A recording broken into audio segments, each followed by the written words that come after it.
안녕하십니까? 오늘 말씀의 제목은 성령을 통해 바뀌는 삶, 성령을 통해 바뀌는 삶이라는 제목으로 하나님 말씀 증거하도록 하겠습니다. 본문의 말씀 사도행전 2장 37절부터 47절까지 있는 말씀 가운데 38절부터 있는 말씀을 함께 읽도록 하겠습니다. 베드로가 이르되 너희가 회개하여 각각 예수 그리스도의 이름으로 침례를 받고 죄사함을 받으라. 그리하면 성령의 선물을 받으리니 이 약속은 너희와 너희 자녀와 모든 먼데 사람 곧 주 우리 하나님이 얼마든지 부르시는 자들에게 하신 것이라 하고 또 여러 말로 확정하며 권하여 이르되 너희가 이 패역한 세대에서 구원을 받으라 하니 함께 찬미하도록 하겠습니다. 주 선한 능력으로 안으시네 그 크신 팔로 날 붙드시네 절망 속에도 흔들리지 않고 사랑하는 주 얼굴 구하리 이전의 괴로움 날 애워싸고 고난의 길을 걷는다 해도 주님께 모두 맡긴 우리 영혼 끝내 승리의 날을 맞으리 선한 능력으로 일어서리 주만 의지하리 믿음으로 우리 고대 안에 주 오실 그날 영광의 새 날을 맞이하리. 사도행전 2장 37절에 있는 말씀 먼저 읽습니다. 그들이 이 말을 듣고 마음에 찔려 베드로와 다른 사도들에게 물어 이르되 형제들아 우리가 어찌할꼬 하거늘. 베드로는 그의 설교를 마무리하며 듣는 백성들에게 정결함을 받기를 촉구하고 있습니다. 베드로의 설교를 듣는 무리들은 나름대로 신앙을 하는 사람들도 많이 있었습니다. 교회에서는 존경과 지위를 가지고 있는 그리스도인들도 있었고 그들 중에는 평생을 존경받는 신앙을 해온 유대인들도 섞여 있었습니다. 그러나 그들은 베드로의 설교에 마음이 찔림을 받았다고 37절은 이야기하고 있습니다. 찔림을 받았다라는 이야기는 때리다 혹은 관통시키다, 실신시키다의 뜻을 가진 원어의 의미를 가지고 있습니다.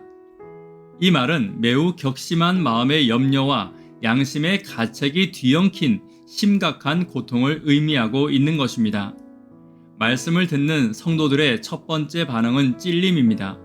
그리고 그 찔림을 통해 예수를 주와 그리스도로 시인하고 십자가 앞에 자신을 드리는 것이 올바른 반응인 것입니다. 이것은 나의 교회에서의 지위와 상관이 없어야 하며 신앙의 연수와도 상관없어야 합니다. 말씀을 들은 초대교회 성도들이 이야기하고 있는 우리가 어찌할꼬 라는 반응은 자신의 과거의 잘못을 깨닫고 지금까지 나의 지혜로 살았음을 회개하는 적절한 반응인 것입니다. 그리고 이제는 성령의 음성을 구하고 성령의 지혜를 구하는 태도로 살아야겠다는 결심이 있는 반응인 것입니다.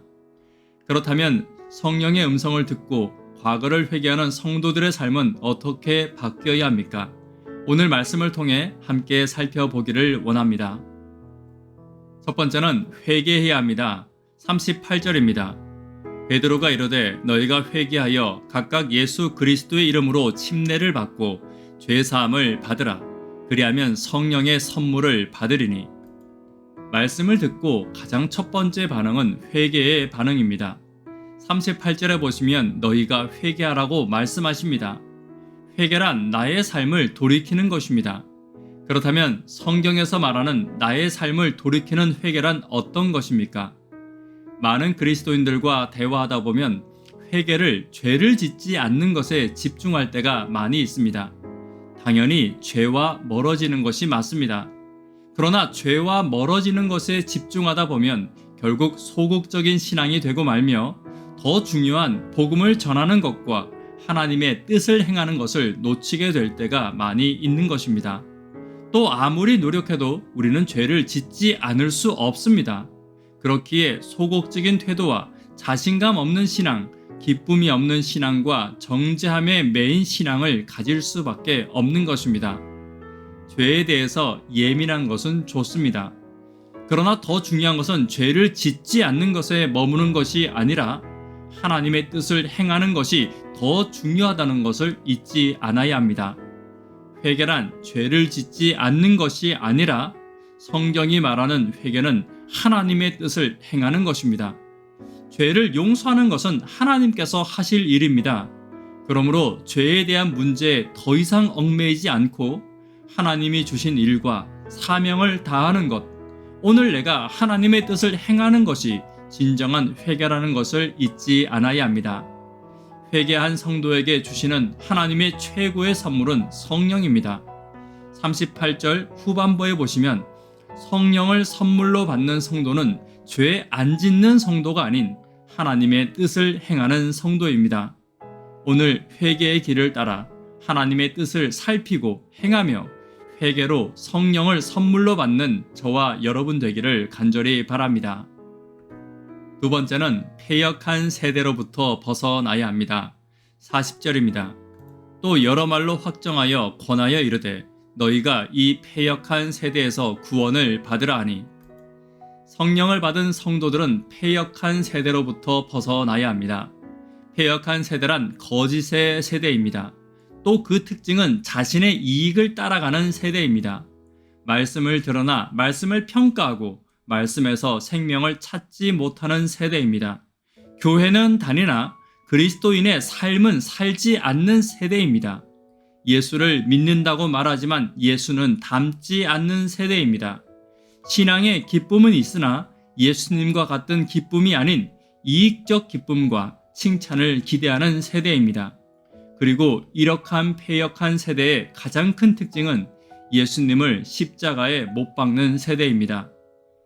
성령의 음성을 듣는 성도들은 과거에 패역한 세대의 신앙을 했을지라도 그 신앙에서 벗어나 예수님과 닮은 신앙을 가지는 것입니다. 나의 이익이 아닌 타인의 이익을 먼저 생각하는 성도, 예수님과 닮은 사랑을 가진 성도, 그가 지나가면 예수님의 향기가 나는 성도, 존경받기보다는 존경하며 사랑받기보다는 사랑하는 것을 더 즐겨하는 성도, 그리고 이러한 성도들의 가장 큰 특징은 예수님과 함께 십자가에 못 박히는 성도라는 것입니다. 성령은 나를 패역한 세대로부터 벗어나 예수의 세대로 나를 인도하실 것입니다. 성령의 임함으로 예수의 향기와 그림자를 지닌 저와 여러분 되기를 간절히 바랍니다. 세 번째는 교제의 신앙으로 나타나는 것입니다. 42절과 47절 읽습니다. 그들이 사도의 가르침을 받아 서로 교제하고 떡을 떼며 오로지 기도하기를 힘쓰니라. 하나님을 찬미하며 또 온 백성에게 칭송을 받으니 주께서 구원받는 사람을 날마다 더하게 하시니라. 성령 받은 자들의 첫 번째 변화가 패역한 세대로부터 벗어나는 것이라면 두 번째 반응은 함께하는 교제의 신앙으로 바뀌는 것입니다. 교제를 위한 가장 첫 번째 걸음은 떡을 나누는 것입니다. 나의 소유와 나의 희생을 의미하는 것입니다. 희생 없는 사랑은 없습니다. 예수님을 닮은 사랑은 희생하는 사랑입니다. 나의 떡으로 섬기는 일을 통해 교제의 신앙을 이루는 것이 성령 받은 자들의 첫 번째 특징입니다. 두 번째는 함께 기도하기에 힘쓰는 것입니다. 성령의 역사는 기도하는 일에 서로 초청하고 기도하는 일에 모이기를 즐거워하는 것입니다. 기도의 능력을 함께 나누며 기도의 기쁨을 함께 즐기는 일을 통해 서로의 든든한 울타리가 되어주며 서로의 신앙의 버팀목이 되어주는 것입니다. 이번 새벽 기도회는 기도에 초청하는 새벽 기도회입니다. 기도의 초청을 통해 성령의 역사를 함께 경험하기를 간절히 바랍니다. 세 번째, 교제의 신앙은 구원받는 자의 수를 더하는 일에 함께 하는 것입니다. 성령 교제의 가장 중요한 것은 열매 맺는 사역에 함께 하는 것입니다. 믿는 자들뿐만 아니라 세상에 있는 자들에게도 믿음의 자리에 초청하고 구원받는 일에 함께 초대하는 것이 성령의 교제의 역사의 모습입니다. 오늘 성령의 음성을 듣는 저와 여러분의 삶 가운데 성령의 열매가 떡을 떼는 일과 기도하는 일과 복음을 전하는 데 풍성히 맺히게 되기를 간절히 바랍니다. 말씀의 결론 맺도록 하겠습니다. 성령을 통해 바뀌는 삶은 어떤 삶입니까? 회개의 삶입니다. 하나님의 뜻을 행하는 삶으로 바뀌어야 합니다. 패역한 세대에서 벗어나 예수의 세대로 바뀌어야 합니다. 교제의 신앙으로 바뀌어야 합니다. 오늘 저와 여러분의 삶 가운데 성령의 역사가 드러나게 되기를 간절히 바랍니다. 기도 제목 함께 나누도록 하겠습니다. 전도회를 위해서, 구도자들을 위해서 기도해 주십시오. 교회 청년 학생 어린이들을 위해서 기도 부탁드립니다. 새벽기도 초청운동을 위해서 기도 부탁드립니다. 회개의 성령으로 예수의 세대로 바뀌며 떡을 떼는 희생이 있는 교제의 신앙으로 바뀌기를 간절히 바랍니다. 이 시간 개인적으로 기도하도록 하겠습니다. 감사합니다.